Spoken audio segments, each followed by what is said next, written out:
Congressman Sean Casten is on. Sean, can you hear me? I sure can. Thank you so much. I know that I was talking to Jan Schakowsky and Raja Krishnamurti, and I know that when you guys are not in Washington, you spend a lot of time out and about trying to talk to your constituents. Thank you for joining us today. I want to talk about some of the stuff that you're working on, but when I mentioned that I was going to be talking to you, one of our listeners texted in, and they wanted to know about was there any climate legislation that you thought could be passed in the next 2 years, especially if Democrats take back the House of Representatives. This is from Alan in Palatine, who says he used to be in your district, but after redistricting, he's not, but he still follows you. Well, thank you, Joan, and thank you, Alan. So what we've been working on that I'm very hopeful about is a transmission reform package.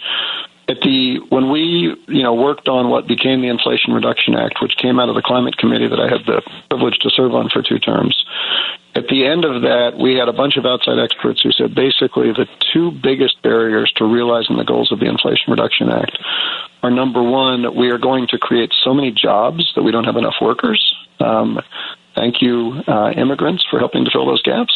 Mm-hmm. Number 2, we have never built transmission fast enough in this country, and you've got this surge of demand for clean energy. This is a politically controversial topic, but people actually like not having to pay for electricity. Like, that's the singular value of having a solar panel on your roof. And I always tell people, you just got to be greedy, right? People also really like not having to pay for gasoline. And so if you can get an EV and a solar panel, that's pretty great. Well, we put the incentives out to make those technologies more affordable for folks, who are not, blessed with the wealth to buy those in cash. But now we've got all of this generation being built in parts of the country that don't currently have wires out there, and we're adding a lot of load in your garage, at gas stations, in data centers, at places that don't currently have a close electric tie. Mm-hmm. And so if we don't find a way to fix that transmission, and so myself and Congressman Levin worked up a bill that's now got about 80 Democratic co-sponsors across the whole ideological diversity of the Democratic caucus that would debottleneck that process and would get rid of a lot of the economic disincentives that currently give utility managers a disincentive to build transmission that's going to give people more access to cheaper energy. And I'm we're pretty optimistic that we could get that through if we have Democratic control. I'm really curious because you mentioned that you had all these Democratic sponsors. This does not seem like the kind of idea that Republicans would be against, unless, of course, we're talking about the fact that Republicans are against anything that has been put forth by a Democrat in any way, shape, or form. Why do you think that there aren't any Republicans on this bill? Well, it's not super complicated, although it always surprises people a little bit. Should U.S. energy policy be designed to benefit energy consumers or energy producers? If you think that's a hard question, you might be a Republican. And think about the fact that Mike Johnson is from Louisiana, Steve Scalise is from Louisiana, Kevin McCarthy, who I'm happy to no longer work with, was from Bakersfield with a high school football team that's called the Drillers because that's what built Bakersfield. So if you represent a part of the country that depends on oil, gas, and coal, you want the price of energy to be high, right? You make more money selling into a high-price market. When we bring renewables onto the system, it's a huge threat to people who want the price of energy to be expensive because those forms of energy are so cheap. Because it's good for my donors. Yeah, and so don't lose sight of the fact that in April of 2020, do you remember how sad you were, Joan, when the gasoline got so cheap in COVID? You remember how much you were crying about that? And I'm sure a lot of your listeners remember that pain we all felt that gasoline was so cheap. Donald Trump called the Saudis and said, we are going to take our military assistance out of your country unless you curtail oil production to raise the price of oil because it's hurting our American oil producers.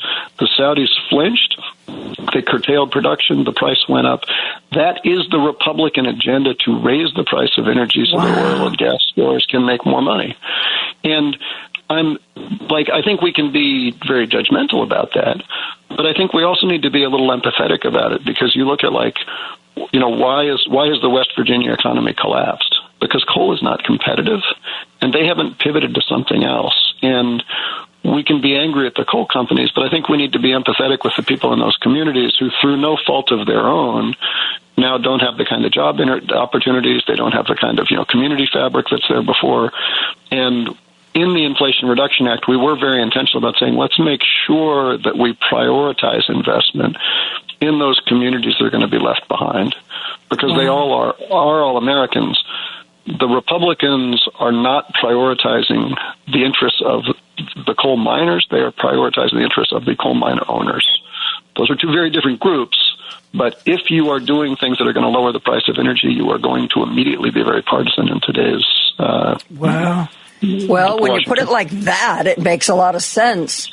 As you're talking about, what's in the best interest of the Republican Party, and, how that to me, it shows, was we were talking about, I was going to assume that, you were going to say that no Republicans had signed on to this because there's such a partisan atmosphere now.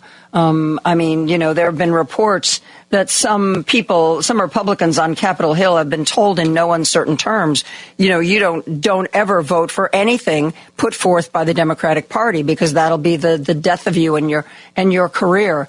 And I know, generally I like to think of Illinois as not being quite so vocal and divisive. I know you've been doing a lot of town halls, and I know that you did one in Darien where there were a bunch of apparently pre-organized, pre-planned protesters that wanted to scream at you about what was going on in Gaza, but not ask you a question, not actually have any kind of dialogue with you, just basically scream until they were removed, and then the next one would stand up and do the same thing. Have you ever seen us? Maybe this is, you're a politician, you're out there all the time. Maybe this is something that you're just like, you know what? It's just saw it again. It's happened before. It'll happen again. But to me, I was really shocked. As it ended up that the whole town hall and even some of the people there started yelling at the protesters because they wanted to hear what you had to say. And the whole thing ended up just being called off. Is that I hope you're going to say that's a very rare occurrence. Well, it's I did a town hall on impeachment in the middle of the first impeachment, and there were a lot of people in that room who didn't agree with my views. I did a town hall on inflation at the peak of the inflation. There were a lot of people in that room who didn't agree with my views. I did a town hall on book bans at a library where the front two rows were filled with people holding up signs of, posters of select pages from Genderqueer who did not agree with our views. But in all of those cases, people felt comfortable to stand up, explain why they had an opinion. People who disagreed with them then felt comfortable to stand up and explain why they had a different opinion. And everybody in the room sort of engaged respectfully with an exchange of strongly held opinions, right? But understanding that everybody was there to talk and listen, and if not come to like a collective conclusion, at least have some civility that's underpinning that. And so, overall, my experience over 6 years in this job is that folks have been very respectful in those formats. What happened here, and frankly, it's happened a lot on this particular issue, makes me sad. Number one, I've been a very outspoken critic of the Netanyahu government and the way that they've treated the Palestinian people, while at the same time absolutely defending Israel's right to exist and to get the hostages back after October 7th. And I have people on both sides of that issue who would like me to be closer to their perspective. And so, I think it's important for us as a society to understand both sides of that perspective. When you can't do an event where people can listen to it, all that really happens is that people leave the room less informed than they were before. And, so we'll continue to do events. We'll continue to dip toes in the water. I suspect our next town hall will probably be over the telephone, where it can't be shut down. And that's certainly got its value. You get a lot more people on a telephone town hall. But I do think something is lost if we can't have public conversations with people who disagree, who will agree to sort of be respectful to both views on the other side, because we need that in our society. I mean, we spend enough time running down isolated internet rabbit holes.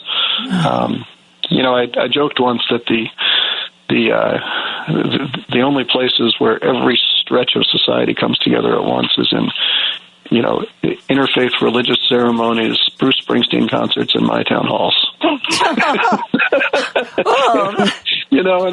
And I think it's important for society to preserve all three of those things.